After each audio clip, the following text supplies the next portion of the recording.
Amigos da internet, muito boa noite para todos. Estamos gravando aqui o primeiro bloco da entrevista com o jornalista Rafael Cazé, ele que é da TV Brasil. Tudo bem, Rafael? Tudo bem, galera. É um prazer imenso contar com a sua presença aqui no Country Club Tijuca, onde vai ter daqui a pouco o evento em homenagem ao Botafogo, campeão brasileiro de 95, Rafael. E podemos fazer a primeira pergunta: como é que surgiu a ideia dessa sua paixão pelo Glorioso? Bom, a paixão pelo Glorioso vem desde que eu sou pequeno, né?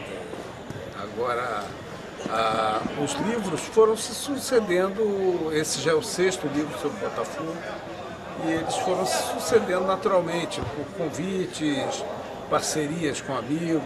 Esse, por exemplo, é uma parceria com o Cláudio Portela, que é jornalista da Fox, que na verdade foi o idealizador do livro, e num determinado momento nós nos conhecemos e resolvemos fazer o projeto juntos. Sim, o Cláudio Portela também é torcedor do Botafogo. Torcedor do Botafogo. E aí os outros livros, como é que foram com outras parcerias? Esse é o 6º livro, né, que é o 95, A Tua Estrela Brilha. O primeiro foi 100 Anos Gloriosos, que é o almanaque do centenário do Botafogo, lançado em 2004, junto com o Roberto Falcão. Depois eu fui convidado para escrever o livro A Biografia do Quarentinho, que é o artilheiro que não sorria, em parceria com o Paulo Marcelo Sampaio, que é outro grande escritor botafoguense. A gente escreveu 21 depois de 21, que é em homenagem ao campeonato de 1989, quando o Botafogo se livrou do jejum de títulos. Depois eu escrevi Como Essa Estrela Veio Parar no Meu Peito. Também foi um convite da editora Maquinária, que era para contar a história da fusão dos dois Botafogos, né? Haviam 2 Botafogos, Botafogo de Futebol Clube, Botafogo e Clube de Regatas Botafogo. E tem uma história toda que envolve essa união dos 2 clubes, e eu escrevi esse livro. E recentemente, por um acaso, eu achei num arquivo de jornal umas crônicas do Maneco Miller, que era outro jornalista botafoguense, fez muito sucesso na década de 50, 60, sobre o Newton Santos. E ele contava numa série de crônicas a história do Newton Santos. Eu fiz uma seleção dessas crônicas e a gente publicou o livro Velho e a Bola. Portanto, são 5 publicados e esse agora que vai sair em dezembro. O grande Newton Santos, que jogou mais de 16 anos pelo Glorioso. Exatamente, foi só pelo Botafogo. O camisa 6 mais famoso da história. Exatamente. Então, Rafael, agora falando sobre esse título brasileiro de 95, você lembra dos jogos, você lembra do Paulo Autuori treinando o time, dos momentos que o Botafogo teve naquele campeonato? Com certeza, eu não sou o garoto, né? Há 20 anos atrás eu tinha 32 anos de idade, então foi um campeonato que eu vivi intensamente. Um campeonato de um time que começou muito desacreditado e que aos poucos foi se encontrando, foi superando as dificuldades e aí conseguiu esse título totalmente inesperado. Se você chegasse no começo do campeonato e dissesse quais são, escolha 4 times que não têm chance de conseguir o título, talvez o Botafogo tivesse incluído entre eles. Assim, e tinha o Túlio Maravilha. O Túlio Maravilha veio no ano anterior, ele já havia sido artilheiro no Goiás, né? E no ano de 95 a expectativa era pelo Romário, que foi campeão mundial, no Flamengo ser campeão brasileiro. Ele deu o Botafogo. Como é que foi assim, essa coisa do Túlio ser campeão ao invés do time que havia contratado o então melhor do mundo? Pois é. O Túlio já tinha sido o artilheiro do campeonato de 94, junto com o Amoroso, né? Então ele não perdeu esse faro de artilheiro.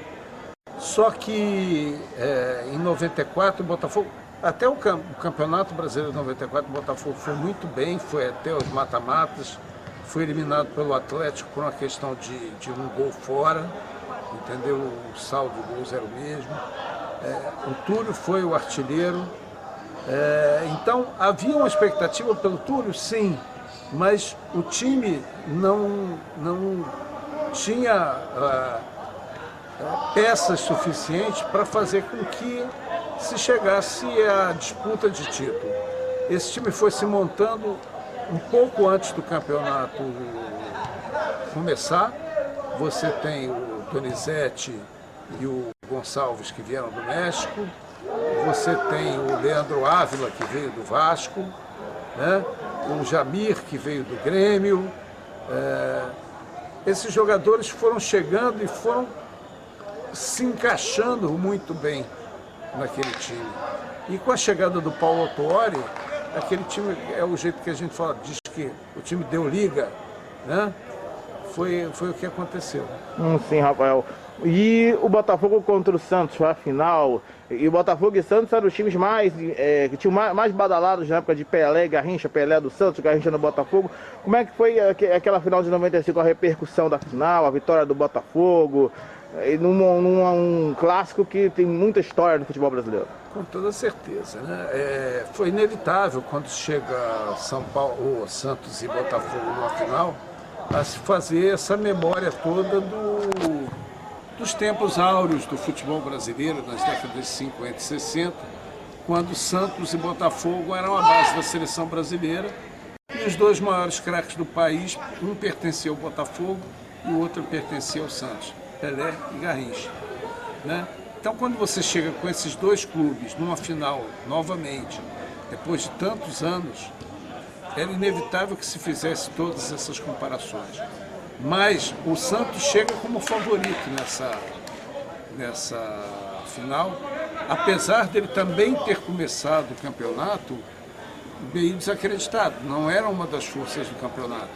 Mas o time, sob o comando do Cabralzinho, com peças importantes como o Giovani, né, que se destacou naquele campeonato, era um ótimo jogador. Houve essa polarização de Santos e Botafogo, Pelé e Garrincha, Giovani e Túlio.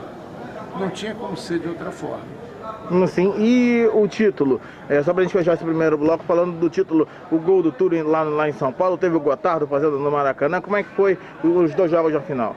Eu acho que o Santos ele veio muito confiante para essa final, porque ele tinha conseguido reverter um resultado muito negativo contra o Fluminense na semifinal, conseguiu virar em São Paulo tirar uma diferença de 3 gols, né? E aí chegou muito confiante para esse jogo, para essas finais contra o Botafogo, mas o Botafogo estava muito bem, tanto que na partida contra o Santos aqui, venceu com méritos, com 2 gols. Os gols todos no primeiro tempo, no segundo tempo o Botafogo poderia ter ampliado. Teve um gol, não chegou a ser um gol anulado, mas um lance que resultaria em gol, uma falta mal marcada pelo juiz, uma lei da vantagem que não foi dada, tudo que estava na cara do Edinho, ia fazer o gol. Então poderia ter saído com uma vantagem maior na primeira partida. E na segunda partida, os jogadores do Santos e a torcida do Santos, ninguém achava que o Botafogo poderia ser campeão. Tanto que quando acaba o primeiro jogo, a torcida do Santos comemora o fato de ter... Gonçalves deu bronca na torcida inteira. Gonçalves brigou com a torcida inteira, que eu vi no vídeo. Exatamente. Como a torcida do Santos começa a comemorar, a torcida do Botafogo fica meio atônita com aquilo ali, fica meio calada, meio naquele compasso de espera, meio pensando, poxa, se o Fluminense ganhou com 3 gols de diferença e os caras viraram, agora a gente só conseguiu ganhar com 1 gol, né? E aí o Gonçalves vai lá e sacode a torcida, pede para a torcida gritar e a torcida comemora. E esse fato mostra o quão confiante estava o Santos para aquela final. Eles tinham certeza de que quando chegasse na final, no domingo, eles seriam campeões. Tanto que os jogadores do Santos posaram com pôsteres do time, era um pôster escrito Santos, um time campeão. Torcedores pintaram o cabelo de vermelho, que nem o Giovani. Giovani na época, né? Então, desdenharam do título do Botafogo, do time botafoguense. Exatamente. Quer dizer, isso para os jogadores foi uma coisa muito forte, né? E eu acho que isso serviu para como que é a mais para o empenho na conquista daquele título. Sim, e o momento do gol do Túlio, quando o Túlio fez aquele gol, abriu o placar, depois o Marcelo Passos empatou, foi a confirmação de que o Botafogo era melhor que o Santos naquele dia? O Botafogo era um time muito parelho com o time do Santos. Não havia uma grande supremacia de nenhum dos lados. O Túlio, com seu oportunismo, naquela jogada muito rápida, que depois o Tirateima vai mostrar que ele estava em posição irregular e tal, mas uma jogada muito rápida, tanto que nenhum jogador do Santos levanta o braço na hora, ninguém questiona o gol, ninguém corre para cima do juiz, ninguém corre para cima do bandeirinha, né? O Túlio era um marcador, era um goleador com uma presença muito forte na área. Então eles sabiam, a bola sobrou para o Túlio, ele fez o gol e ninguém questionou isso. Depois você tem o gol do Santos, que o Camanducaia, acho que é o Camanducaia? Marcelo Passos fez o gol. Mas o Camanducaia leva com a mão a bola e a bola sobra para o Marcelo Passos fazer o gol. E depois tem um outro lance, um gol de cabeça que o juiz marca impedimento e que também não estava impedido. Mas 3 lances muito difíceis. Em qualquer um dos 3, o juiz poderia marcar ou não. Eram lances muito complicados. Sim, Rafael, vamos fazer uma pequena pausa aqui. Mandando um abraço para o Paulo César, ele que tem o apelido de Gonçalves. Ele não pôde estar aqui no jogo, mas ele pediu para que você mandasse um abraço. Um abraço aí, Gonçalves. Daqui a pouco voltamos aqui com um programa especial com Rafael Casé em homenagem ao Botafogo de 95. Voltamos já.